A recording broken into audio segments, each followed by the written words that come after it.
Chers fidèles téléspectateurs, chers Congolais de partout où vous nous suivez, partout où vous êtes, nous voici une fois de plus devant vous dans le souci de bien vous servir, loyalement bien sûr. Nous vous présentons aujourd'hui un nouveau numéro avec un de vous, un habitué dans vos maisons, devant vos petits écrans, devant vos petits téléphones et meilleurs d'ailleurs. Il est là, c'est monsieur avec qui nous allons essayer de parler. Hier, la République démocratique du Congo, allais-je dire, a constaté la première année d'exercice du gouvernement Ilunga Ilunkamba. Et nous allons également voir si vraiment ce gouvernement a été à la hauteur de ce qu'attendait la République démocratique du Congo. Et nous verrons également ce qui est Félix Antoine Tshisekedi Tshilombo en la tête du pays, malgré cette coalition face à Joseph Kabila Kabange. Messieurs, comment allez-vous? Je veux bien. Bonjour, madame. Bonjour. Je n'ai pas voulu vous présenter parce que je pense que vous êtes mieux placé à le faire et surtout que vous êtes un habitué de la télévision. Merci beaucoup à ceux qui me connaissent déjà. Je réponds de Stéphane Balamwangue. Stéphane Balamwangue, je suis le DG responsable de cette chaîne, Edem TV officiel. Voilà. Il est Stéphane Balamwangue, le DG officiel de Edem TV officiel, votre chaîne à vous, chers Congolais. Monsieur Stéphane,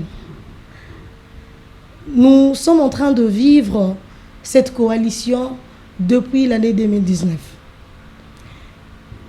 Comment est votre lecture face à cette coalition? Merci, madame. Une très bonne question. Et c'est d'abord un grand sujet. J'ai accepté vraiment répondre à ce grand sujet. Pourquoi? Puisque c'est très important. Nous devons savoir qu'en République démocratique du Congo, c'est d'abord une première. Une première dans notre pays. Pourquoi?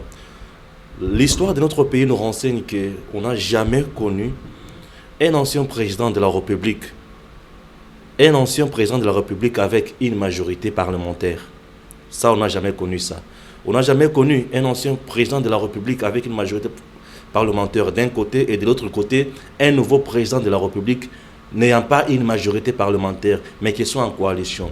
Donc cette coalition FCC cache, d'abord, c'est une première dans notre histoire. C'est une coalition qui a des faiblesses et qui a aussi des points forts.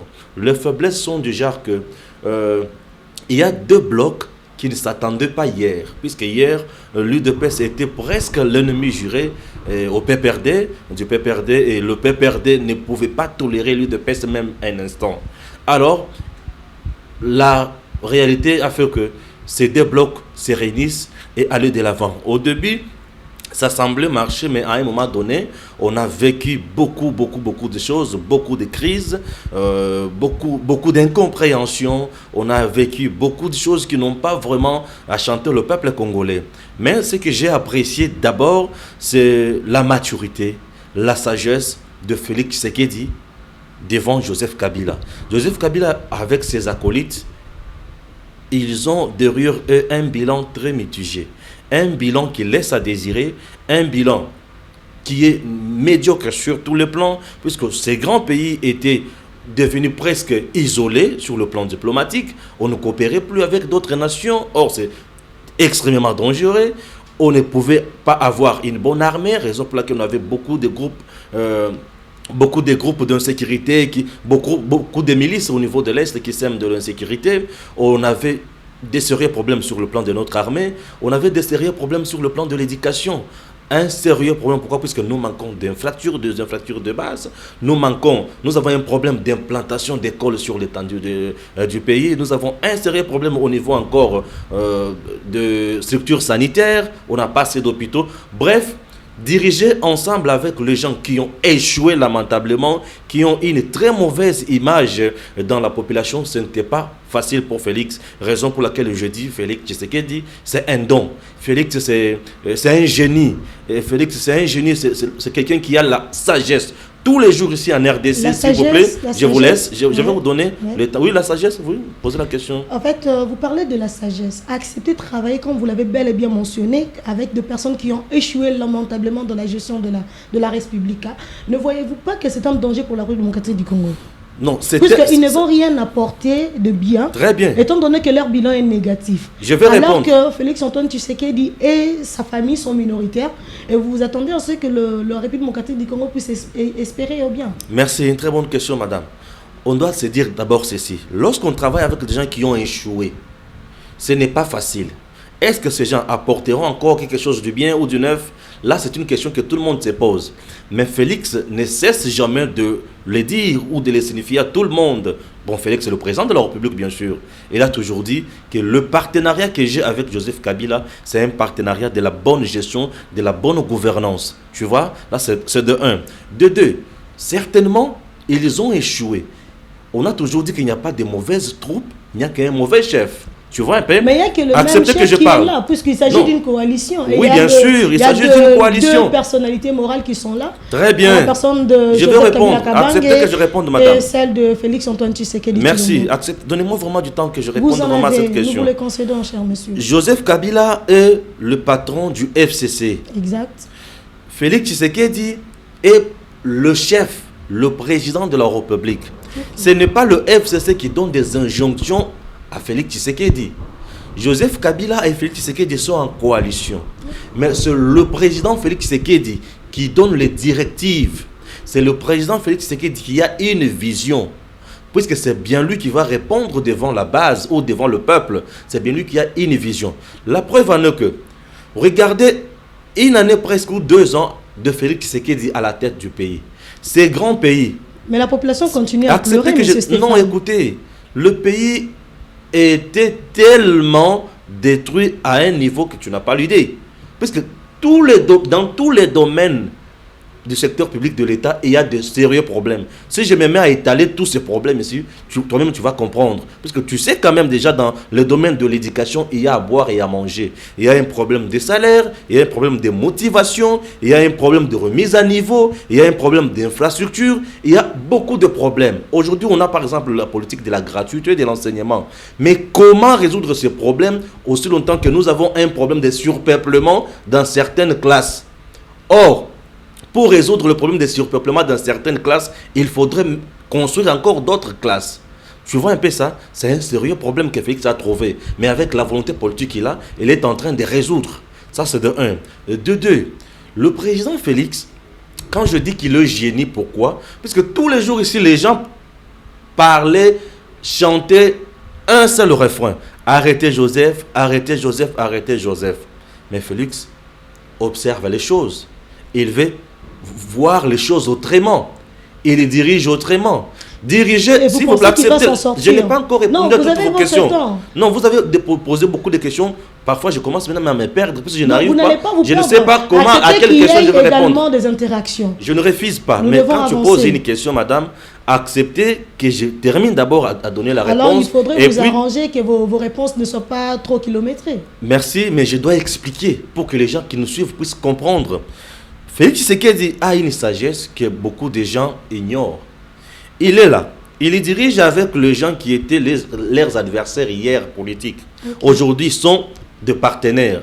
Mais sur base d'une notion, c'est la bonne gouvernance. Sur base d'une notion, d'un principe, c'est la méritocratie. Sur base d'une notion ou d'un principe également, c'est le bon sens. Aujourd'hui, Félix se dirige. Il est le président de la République. Nous avons un premier ministre qui est du FCC. Nous avons plusieurs ministres du FCC avec un gouvernement majoritairement composé par les gens du FCC. Mais le résultat est autre. Pourquoi je dis? Acceptez que je continue. Je prends d'abord le secteur de la justice. Dans ce pays sous Joseph Kabila, il y avait une justice à double vitesse. Il n'y avait même pas la justice. Pourquoi? Parce qu'il suffisait d'un simple coup de téléphone et les choses changent, les choses sont tranchées autrement ou quelqu'un est libéré. Mais aujourd'hui, le magistrat congolais ont leur pouvoir. Le juge congolais ont leur pouvoir. La preuve en est que le directeur de cabinet du président de la République ose arrêter.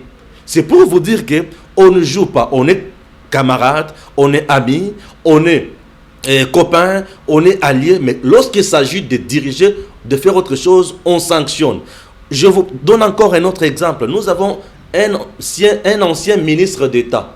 Un ancien ministre d'État de la justice, bien sûr, c'est Tunda Kasende. Pour avoir décidé pour le compte et au nom du gouvernement congolais d'envoyer l'avis favorable au niveau de l'Assemblée nationale concernant la proposition de loi Sakata et Minaku sur la réforme dans le pouvoir judiciaire. L'homme a été sanctionné. Vous voyez un peu ça? Ça prouve à suffisance qu'il y a des choses positives. Avec des choses positives pareilles, le pays espère aujourd'hui, le pays avance. Lorsque le pays avance comme ça, c'est une très bonne chose. Et ça, c'est ce que j'appelle le génie et la sagesse de Félix Tshisekedi. Aujourd'hui, Félix ne veut pas engager de bras de fer avec ses partenaires, mais il laisse que la justice fasse son travail pour que tout celui qui sera coupable, qu'il soit condamné et jeté en prison. Et c'est ce que ces différents partenaires parlent de l'acharnement. Il n'y a pas acharnement. Il y a acharnement dans le chef de Félix-Antoine Tshisekedi contre ses principaux alliés. Très bien. Aujourd'hui, on peut nous parler de l'acharnement. Attention, un homme politique, lorsqu'il se va coincer, il cherche d'autres mots pour désorienter le public. Il n'y a pas acharnement aujourd'hui en République démocratique du Congo. Je dis bien, il n'y a pas acharnement. Le pays avance très bien. La justice marche très bien. Le problème, c'est lequel? Il y a beaucoup de criminels économiques au sein du FCC. Ces gens-là ne veulent pas se présenter devant la justice. Ces gens-là ne veulent pas être inquiétés. Ils veulent rester dans leur impunité totale. Raison vraiment pour laquelle aujourd'hui, ils ne veulent pas que la justice fasse réellement son travail. Il n'y a pas de l'acharnement. Aujourd'hui, nous sommes journalistes. Okay. Tu sais combien de fois les journalistes étaient arrêtés dans ce pays par l'ANER avec Kalev?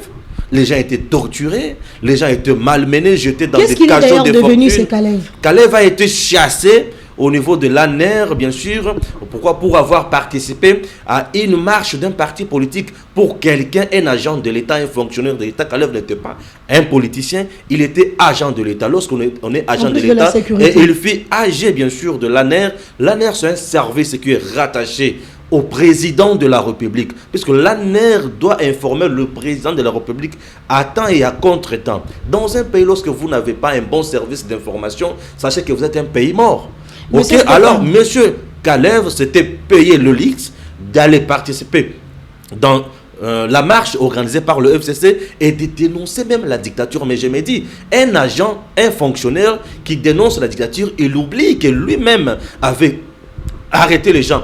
Mais injustement, il avait torturé les gens. Et ce sont des gens qui ne peuvent même pas parler. Mais tu vois maintenant la sagesse, le génie de Félix Tshisekedi. Il te laisse. Parce que si Félix Tshisekedi aujourd'hui se mettait à arrêter les gens, il y a beaucoup de gens qu'on peut arrêter aujourd'hui. Mais ça nous sert à quoi?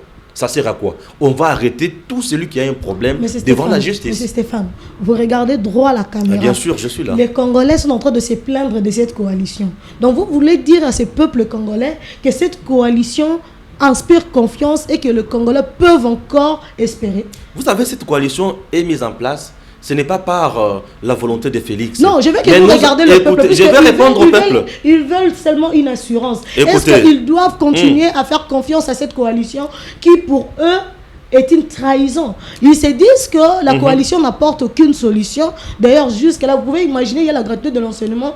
D'ailleurs, avant de voir la gratuité de l'enseignement, allais-je dire, le gouvernement finançait toujours le TENAFEP ainsi que l'examen d'État. Mais vous pouvez imaginer cette année, malgré la Covid, cette réalité de Covid, malgré la gratuité de l'enseignement, les parents peuvent quand même débourser. Et là, vous parlerez de cette coalition qui est en train de faciliter les choses. Merci.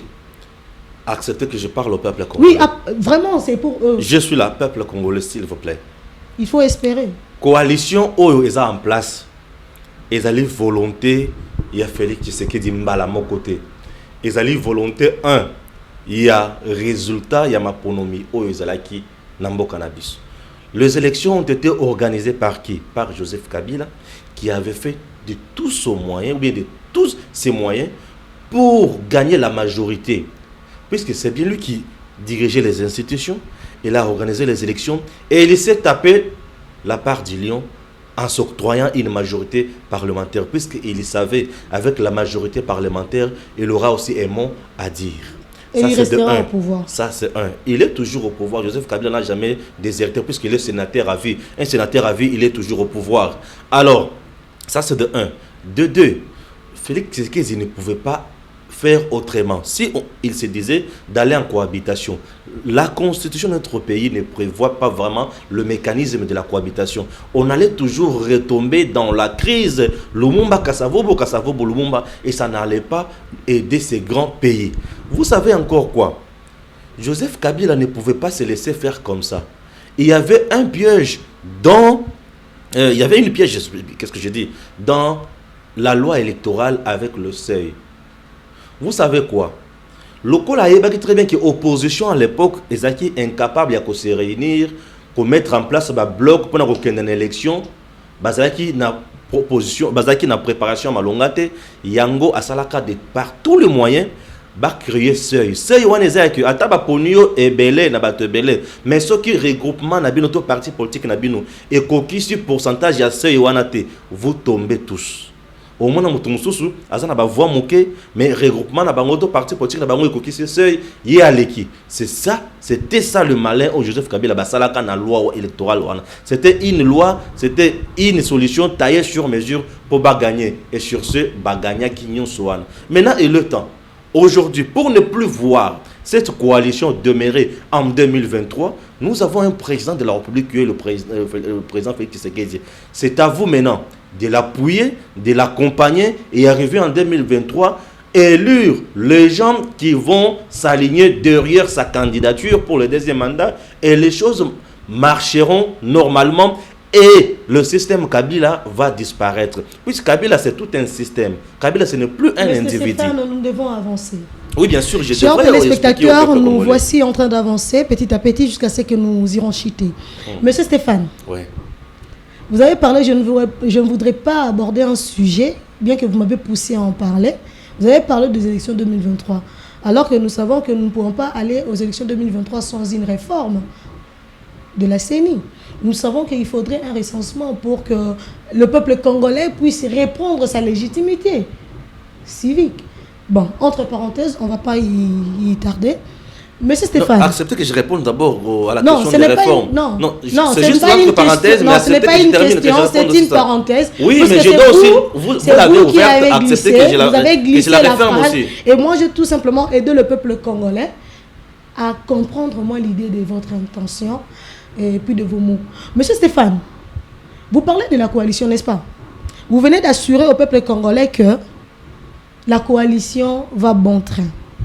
Non, je n'ai pas dit que la coalition marche bien. Non. Je dis bien la coalition a ses faiblesses et ses points forts. Et d'ailleurs, vous vous êtes plus martelé sur le point fort pour dire que la coalition avance, le peuple congolais peut espérer. Vu qu'il n'y a pas de nous sommes un média du changement, oui, et ces médias du changement obligent de mauvais chefs, bien sûr. Alors que nous avons actuellement à la tête du pays, de la République démocratique du Congo, bien sûr, un chef, alors un bon chef. C'est ça que vous avez. Bien sûr, nous avons un génie, bien sûr. D'accord. Hier seulement, je parle de hier, mercredi, le gouvernement Ilunga Ilunkamba, le gouvernement de la coalition dont vous faites allusion, a eu à fêter sa première année. Pas fêter, mais nous avons constaté qu'hier, il y avait la première année d'exercice du gouvernement Ilunga Ilukamba. Ce gouvernement a bel et bien un exercice, non? Ils ont un programme, ils ont un plan d'action. Ils sont en train apparemment de se couvrir derrière le projet 100 jours. Mais est-ce qu'on peut connaître avec vous, que le peuple congolais puisse avoir une réponse? Où est arrivé ce gouvernement Ilunga Ilukamba par rapport à son programme à lui? Merci. Le gouvernement Ilunga Ilukamba, tout le monde dit aujourd'hui qu'il a échoué. Effectivement. N'est-ce pas? La population dit que ce gouvernement a échoué. Mais moi, Stéphane Balamwangé, vous direz le contraire. Je dirais le contraire. Comment ça, le peuple congolais acceptez que j'argumente, bien sûr. Donnez-moi le temps, madame. Vous avez tout ce temps. Le gouvernement Ilunga Ilunkamba, moi, Stéphane Balamwangé, je ne peux pas dire que c'est un gouvernement qui a échoué.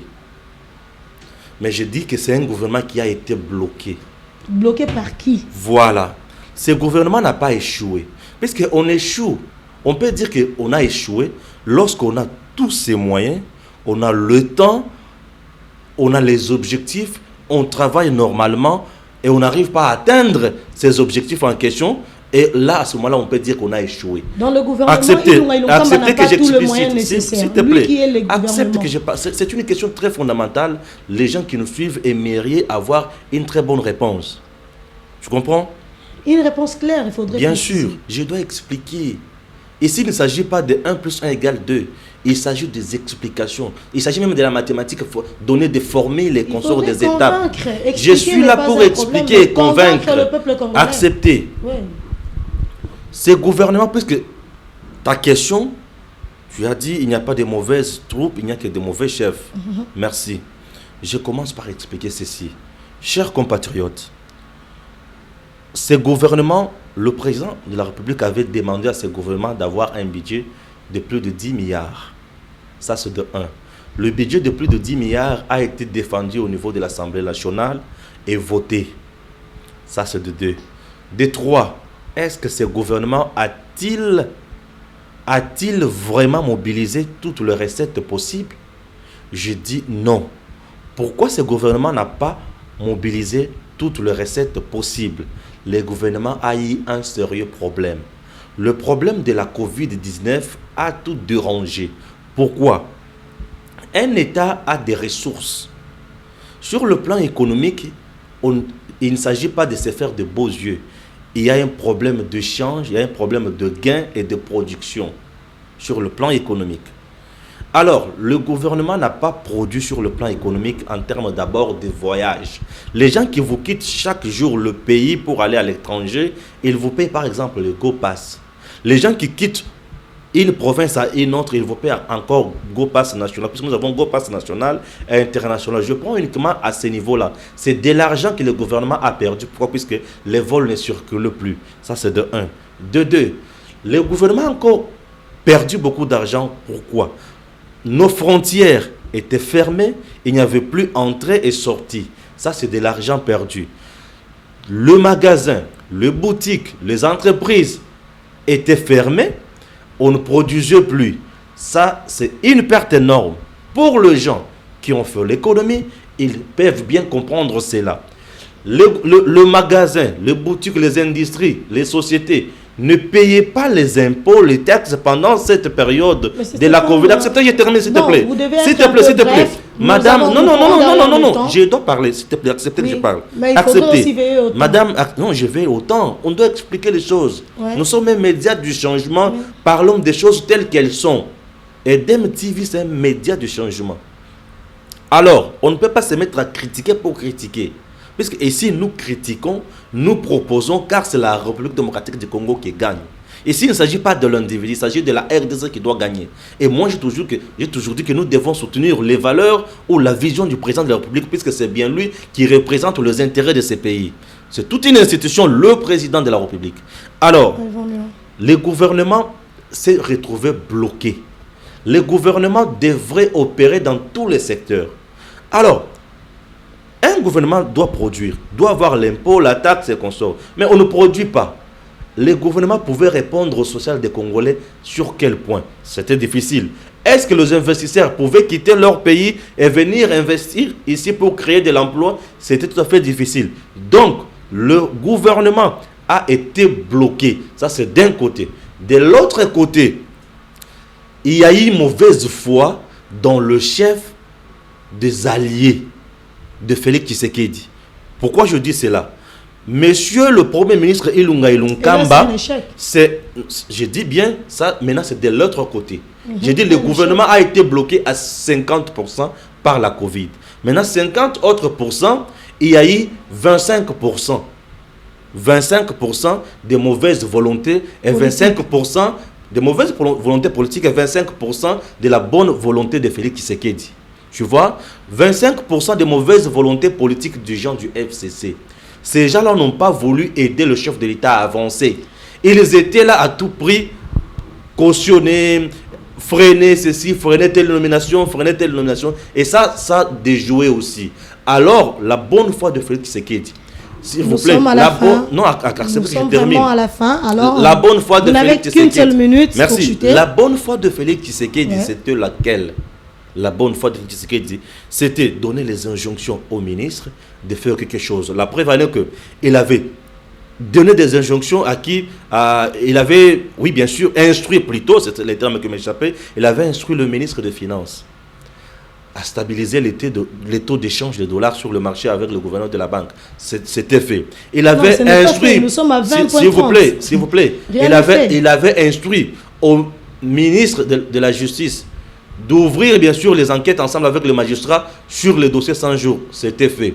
Il a instruit aujourd'hui là au gouvernement ou bien au ministre de budget de ne pas dépenser de l'argent lorsqu'il n'y a pas priorité. C'est fait. Et il y a eu beaucoup de choses que le président Félix a fait. Et aujourd'hui, la gratuité de l'enseignement, bien qu'ayant sous la Covid, mais les choses marchent. Donc, les enseignants, les militaires, tout le monde, déjà au-delà du tout le monde a gagné quelque chose. C'est pour vous dire que le 25% du génie de Félix Tshisekedi a joué et on peut dire merci. Chers fidèles téléspectateurs, vous comprenez avec nous, c'est une conclusion qu'il n'a pas voulu explicitement avouer. Mais moi, je pense que tout Congolais qui a l'idée en tête de voir la démission de ces gouvernements sur table doit l'enlever selon Stéphane Balamwangé, le DGDM TV officiel. Alors, nous sommes bel et bien à la fin de notre tranche d'émission de ce matin. Bonjour chez vous, plein de bonnes choses. À la prochaine.